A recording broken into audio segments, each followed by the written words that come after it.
जंगल पाखरे गोटे गाँव रे छोटू आउ चिंटू नारे दुईटी छेली थिले। से माने बहुत भल सांग थिले।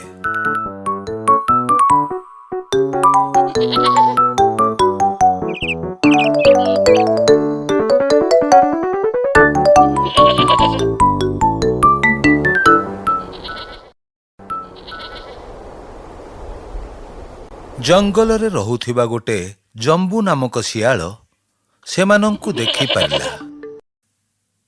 छेली मानंकर हृष्टपृष्ट शरीर देखिकी शियाल पाटिरु लाल बहुथिला।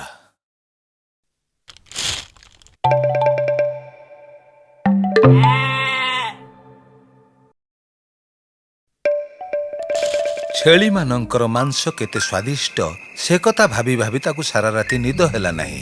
सेमानंकु सांगरे धरिबार शक्ति भी शियाल पाखरे नथिला। सेमाने सबु बेले एका संगरे रहुथिले। जंबू सारा राति केवल एई कथा ही भाभी चलिला।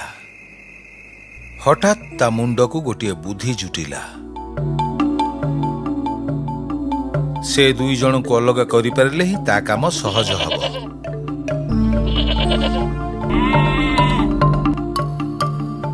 चिंटू जेतेबेले पानी पीबाकू पोखरी की गला शियाल सेतेबेले छोटू पाखकू आसिला।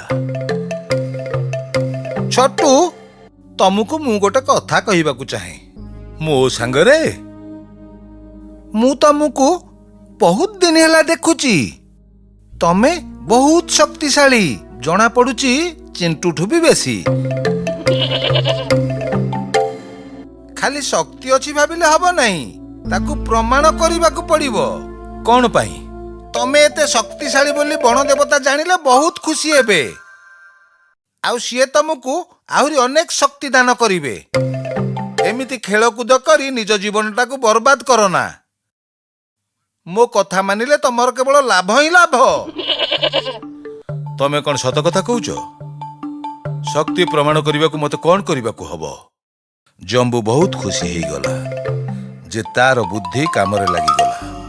जंबू कहिला, तमे चिंटू को हरेई की तमे जे शक्तिशाली बोली ताहा प्रमाण करिबाकू हेबो। एमिति कही जंबू शियाल पोखरी आड़े थिबा चिंटू पाखकू चलीगला।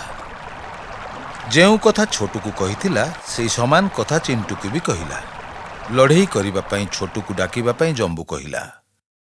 जंबू शियालर बुद्धि कामरे लागि गला।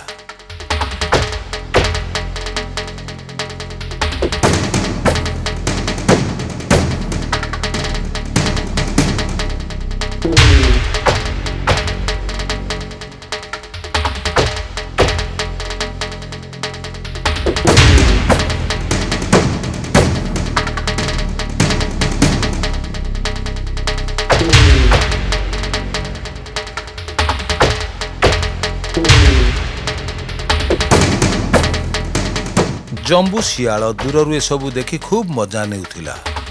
रक्त बोहिबार देखि शियाल जीभरू ठप ठप होई लाल गड़ीबाकू लागिला। रक्त खाइबा लोभरे जंबू शियाल आ निजको अटकेई पारिलानी। दौड़िकी जाई से दुई छेलींक मझिरे हाजर होइगला।